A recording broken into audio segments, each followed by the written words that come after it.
The final event, the 9th over the 1200 metre second division of the Baker Handicap. It is Shining Gem, top of the book. His 1200 metre Happy Valley win was off a rating 80 with 133 pounds, so pretty similar conditions for him. Tornado Phantom carries an extra £5 for his last start win. Magic Phoenix, he's had a stable change. Peter Ho across to Jimmy Ting, who's given him the 3 trials. Classic Posh has been back to the trials, kind of cool. He's coming back in trip from the 1650 to the 1200, where he's a 3-time course and distance winner. Ace 1 was Levi Storm for Cody Morgan, 2-time winner at Tamworth, and also Eagle Farm will wear blinkers. Prance Dragon carries £2 less than the second behind Tornado Phantom. Both Happy Daily and Lucky Swainess, they both come up into Class 3 for the first time. And there will be plenty of focus, Tom, on the speed map around Lucky Swainess, who got a beautiful trip last time. Where's he expected to be this week? Yeah, well, he's drawn barrier number 5, so he should get a nice run through and be able to jump and run and get into a good position. And the horse that's drawn in barrier number 6 next to him is Magic Phoenix. Now, he's shown a little bit of speed in his barrier trials. Paulie sort of jumped well and then sat third, but he was much improved in that trial and looks tricky for Resolute with Jerry Chow. Yeah, he's just not in good form at the moment, Resolute.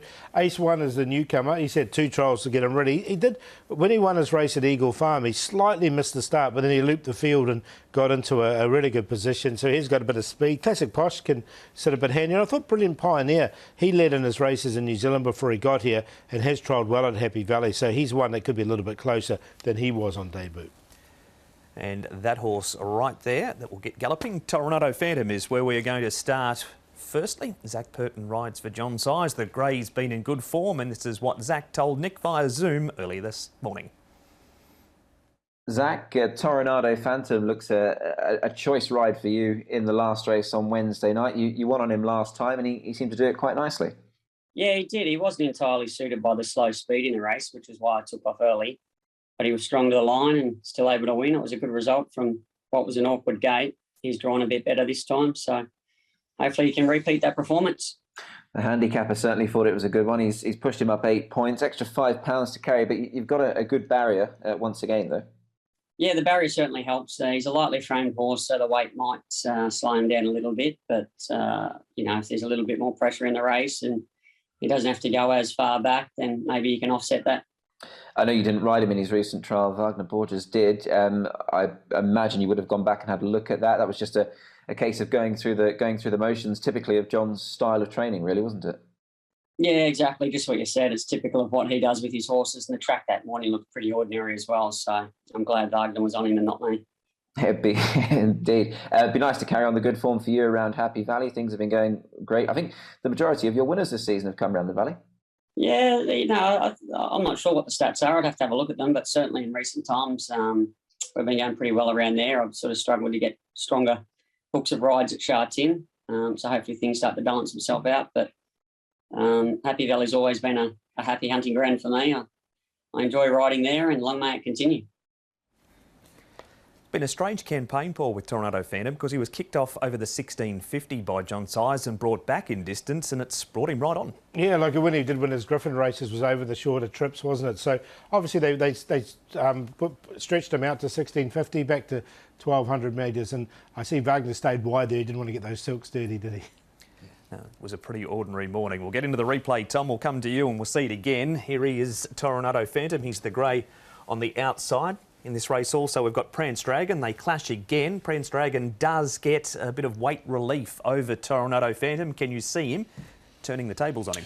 No, I don't think so from what we've seen of Tornado Phantom. He's just a 4-year-old Tornado Phantom, but he, again, just is going through the gears here over the concluding stages. Came from the back, ranged up and put them to bed pretty quickly here. So I think he can go on and win, be very close to winning again, Paul. He looks to be one of at least the top 2 chances in the race. Yeah, definitely agree. He's one of the main chances. The horse is going well at the moment, and it looks like he enjoys it at Happy Valley. Here's John Size's runners, Paul. He holds a slender lead in the Trainers' Premiership, and that's quite a good team of horses that he's got in. Yeah, Diamond Star will be one of the favourites, Zone D likewise as well. Smile Like Yours will need a bit of luck, but Tornado Phantom will be right there, if favourite or second favourite as well. So some good chances he's got there. All right, Tom, we move on to our next replay. This is a horse you've had some time for, Shining Gem. Now, he does come in at the top of the weights here with 133 pounds. The Hulk is the other horse in this race that we're going to focus on. He's way back in the field there. But how did you see Shining Gem's chances in this field? Yeah, I thought he had every chance last start. He had a good run in the one back, one out position. You can see him starting to loom up here sort of at the 200 or so, and he just battled on after that. He is well rated. His last win came off 87. He's marked here on 79, and he has won course and distance in the past. So I'm willing to keep him safe here, Paul. Yeah, look, I haven't got him in, but look, he did hit the line nice enough here for fourth, didn't he? He's just drawn a little bit wide, so I wonder if they'll just go back. He might be just a little bit further back than you'd like to be. Harry Bentley takes the ride for Rick Yu on him. Now, a couple to look at down the bottom of the book, and we start with Happy Daily, who's had the 9 starts. He's had all of them in lower grades. He's off a third behind Maximise Heart last time. Now, there he is there, Happy Daily, Paul, with the winner, Maximise Heart, getting an inside run. And we'll go again, that's Maximise Heart there. And Sparky Star, who runs second to his inside. So they've been able to cut the corner, whereas Happy Daily was forced wide and around them. Yeah, so he's coming to Happy Valley for the first time on race day as Happy Daily. But the horse is coming here in career best form. He's won 2 of his last 3. And he's drawn wide. He'll get back. I think he'll be running on. Look, I've got him on a very minor line. I just wondered about him coming back in trip from the 14 to the 1200 metres and to Happy Valley for the first time without a trial. Barry 11's not easy, especially over the 1200 metres. Back on the A course, of course, so there is a longer run to that first turn. He's moved into that race really well, but I just wonder there's a few things I think against him this time. And finally, Tom, you'll make a strong case for Lucky Swayness. That is him there in behind Inestimable. Fireballs outside him. The horse to take note of is Spicy Grill, who comes out of this race as well. And Spicy Grill, who's actually right behind Lucky Swayness in there. He's a noted 1200 metre winner, and he couldn't go with the first starter.